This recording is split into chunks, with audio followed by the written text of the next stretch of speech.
शिक्षा मंत्रालय द्वारा संचालित केंद्रीय संस्कृत विश्वविद्यालय का प्रथम दीक्षांत समारोह नई दिल्ली में आज आयोजित किया गया। इस समारोह में राष्ट्रपति द्रौपदी मुर्मू मुख्य अतिथि के रूप में शामिल हुई। कार्यक्रम की अध्यक्षता केंद्रीय शिक्षा मंत्री और कुलाधिपति धर्मेंद्र प्रधान ने की। इस अवसर पर केंद्रीय संस्कृत विश्वविद्यालय के कुलपति प्रोफेसर श्रीनिवास वरखेड़ी भी उपस्थित रहे। वहीं इस दौरान राष्ट्रपति द्रौपदी मुर्मू ने अपने प्रेरक भाषण में क्या कुछ कहा, आइए सुनते हैं। इस समारोह में उपस्थित शिक्षा मंत्री श्री धर्मेंद्र प्रधान जी, कुलपति प्रोफेसर श्रीनिवास वरखेड़ी जी, कार्य परिषद के सदस्यगण, आचार्यगण, विश्वविद्यालय प्रबंधन की टीम के सदस्यगण एवं सभी कर्मचारीगण, अभिभावकगण एवं प्रिय विद्यार्थियों, देवियों और स्वजनों, भवतान् विश्वविद्यालय देववाणी संस्कृतस्य अस्माकं संस्कृतेः च संरक्षणं प्रसारं च करोति। अतः अस्य विश्वविद्यालयस्य दीक्षांत समारोहे आगत्य अहम् अति प्रसन्नताम् अनुभवामि।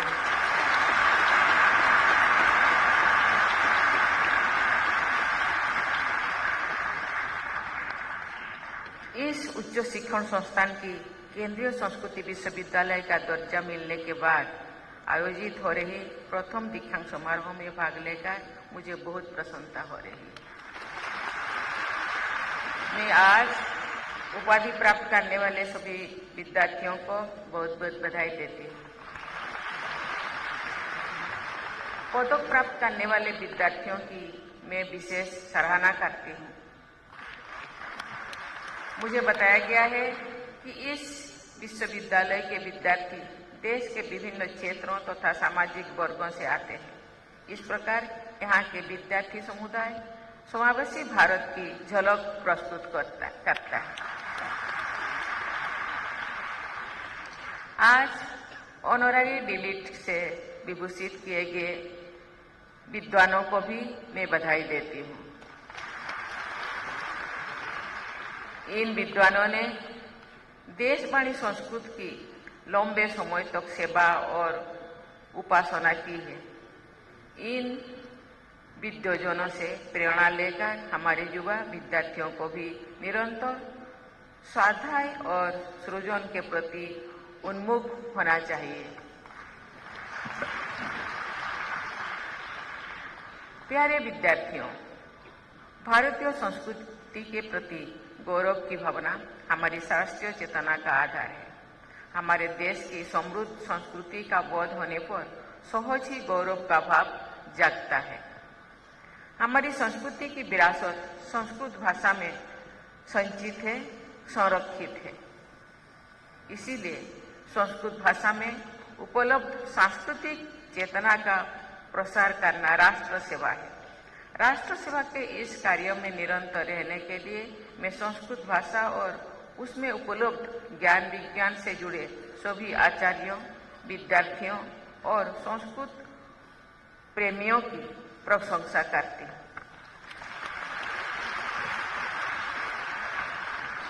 आपके विश्वविद्यालय के कुलगीत में प्राचीन बौद्ध परंपरा के साथ साथ नवबौद्ध शोध परंपरा को आगे बढ़ाने का संकल्प व्यक्त होता है। परंपरा को महत्व देते हुए आधुनिक ज्ञान विज्ञान के क्षेत्र में विद्यार्थियों को आगे बढ़ाना राष्ट्रीय शिक्षा नीति 2020 का एक प्रमुख उद्देश्य है। ऐसा करके हम अपने समृद्ध भारतीय ज्ञान परंपरा से लाभ उठाते हुए 21वीं सदी की चुनौतियों का सामना करने में सक्षम युवा पीढ़ी का निर्माण कर सकेंगे। राष्ट्र का स्थान केवल बुद्धि में नहीं बल्कि हृदय में भी होता है। राष्ट्र की अवधारणा जितनी बोधगम्य है उससे अधिक भावगम्य है। राष्ट्र प्रेम की भावना की सबसे उदात्त अभिव्यक्तियां संस्कृत भाषा में प्राप्त होती है। महर्षि वाल्मीकि ने रामायण में जन्मभूमि अर्थात स्वदेश को अपने अमर शब्दावली से स्वर्ग से भी श्रेष्ठ बताया है, जैसे कि जननी जन्मभूमि स्वर्गादपि गरीयसी।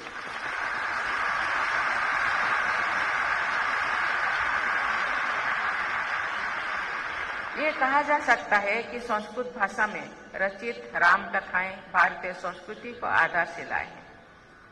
जो भारत माता पराधीनता की बेड़ियों में जकड़ी हुई थी, तो महर्षि अरबिंदो ने संस्कृत भाषा में ही भवानी भारती नामक ग्रंथ की रचना करके अपने उत्कट राष्ट्र प्रेम से सभी को प्रेरित किया था।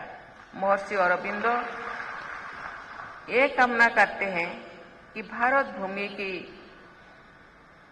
पुरातन समृद्धि अचल रूप से शोभायमान हो।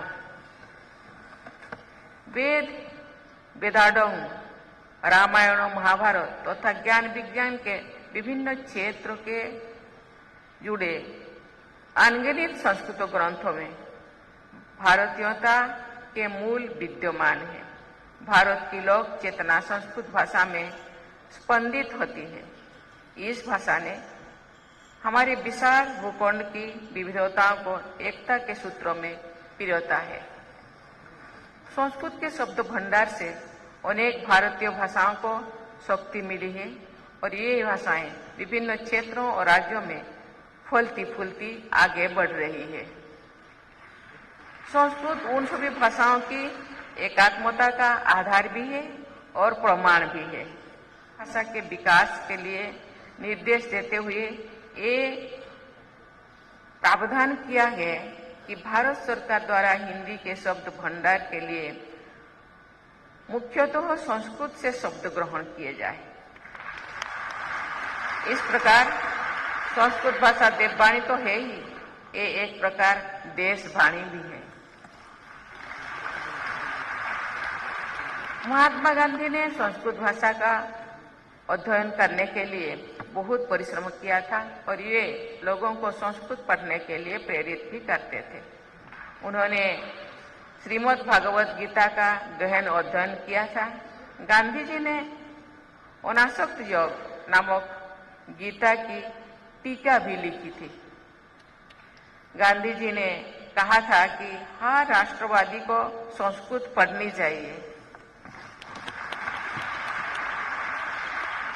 इसी भाषा में तो हमारे पूर्वजों ने सोचा और लिखा था। लड़के और लड़की को संस्कृत का प्रारंभिक ज्ञान प्राप्त किए बिना नहीं रहना चाहिए। गांधी जी के इस वक्तव्य के संदर्भ में तो आप सभी विद्यार्थी अत्यंत भाग्यशाली हैं, क्योंकि आपके माता पिता अभिभावकों ने आपको संस्कृत का केवल प्रारंभिक ज्ञान नहीं बल्कि विस्तृत ज्ञान प्राप्त करने का अवसर प्रदान किया है। ये विश्वविद्यालय राष्ट्रपिता की आकांक्षाओं को व्यापक स्तर पर कार्यरूप दे रहा है। इसके लिए मैं विश्वविद्यालय से जुड़े प्रत्येक व्यक्ति की सराहना करती हूँ। विभिन्न प्रदेशों में स्थित इस विश्वविद्यालय के परिसरों में संस्कृत में उपलब्ध शास्त्रों का अध्यापन हो रहा है तथा अनुसंधान कार्य भी किया जा रहा है। राष्ट्रीय शिक्षा नीति 2020 में भारतीय भाषाओं तथा उनके माध्यम से ज्ञान विज्ञान को प्रसारित करने पर जोर दिया जा रहा है।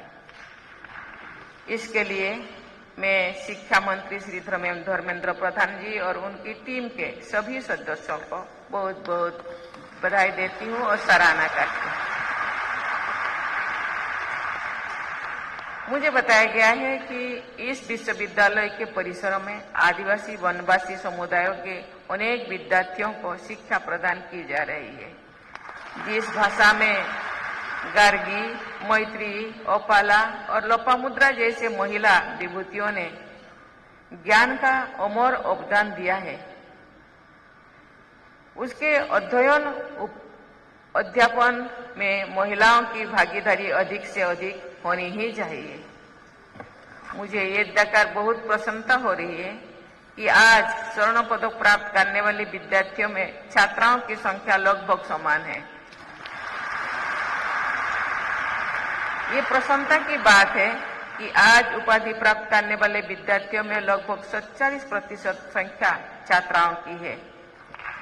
ये महिला सशक्तिकरण के प्रयासों में इस केंद्रीय संस्कृत विश्वविद्यालय का सराहनीय योगदान है। प्यारे विद्यार्थियों, आदर्श जीवन शैली के लिए योग सूत्रों और घेरन संहिता जैसे अमूल्य ग्रंथ संस्कृत भाषा में सदियों पहले लिखी गई। आज का आधुनिक विश्व समुदाय उस जीवन शैली की वैज्ञानिकता को मानता है और अपनाता है। 21 जून के दिन प्रतिवर्ष अंतर्राष्ट्रीय योग दिवस मनाया जाता है। योग दर्शन तथा योगानुशासन पर आधारित जीवन शैली विश्व समुदाय को संस्कृत भाषा की अमूल्य योग सौगात है। आप जैसे संस्कृत के विद्यार्थियों से ये सहज अपेक्षा की जाती है कि आप सब योगानुशासन को अपने जीवन में ढालेंगे। आध्यात्मिकता और नैतिकता से जुड़े विषयों पर अनगिनत उत्कृष्ट रचनाएं संस्कृत भाषा में उपलब्ध है। मुझे विश्वास है कि नीति ग्रंथ और सुभाषितों में संचित जीवन उपयोगी उपदेशों को आप सब अपने आचरण का हिस्सा बनाएंगे। प्राचीन काल में आचार्यों द्वारा अंत्यवासियों को जो उपदेश दिए जाते थे वे आज भी प्रासंगिक है और हमेशा उपयोगी रहेगी। सत्य बोलना, नैतिकतापूर्ण आचरण करना, स्वाध्याय में प्रमाद ना करना, कर्तव्यों से विमुख ना होना तथा मंगलकारी कार्यों के प्रति सचेत रहना आप सबका संकल्प होना चाहिए। ऐसा करके आप अपनी प्रतिभा के साथ न्याय कर सकेंगे और अपने कर्तव्यों का निर्वाह करने में सफल होंगे। संस्कृत भाषा का एक लोकप्रिय कथन मुझे अत्यंत प्रिय है और उसका उल्लेख मैं करना चाहती हूँ। भारतस्य प्रतिष्ठिते संस्कृतम संस्कृति ही तथा, अर्थात भारत की प्रतिष्ठा के दो आधार स्तंभ है। प्रथम है देववाणी संस्कृत भाषा और दूसरा आधार स्तंभ है हमारी संस्कृति। मुझे विश्वास है कि केंद्रीय संस्कृत विश्वविद्यालय के आप सभी विद्यार्थीगण संस्कृत भाषा और भारतीय संस्कृति की श्री बुद्धि करते रहेंगे। संस्कृत भाषा में संचित हमारी अनमोल विरासत को मजबूत बनाते हुए आप सब विकसित भारत के नवनिर्माण में महत्वपूर्ण योगदान देंगे। इसी आशा के साथ मैं आप सबके स्वर्णिम भविष्य की मंगल कामना करती हूँ और अपने वाणी को विराम देती हूँ। धन्यवाद। जय हिंद, जय Bharat. Bureau report, India public खबर। इसी के साथ इस खबर में बस इतना ही। देश और दुनिया की बाकी खबरों के लिए सब्सक्राइब करें इंडिया पब्लिक खबर की YouTube चैनल को और बेल आइकन दबाना बिल्कुल ना भूलें।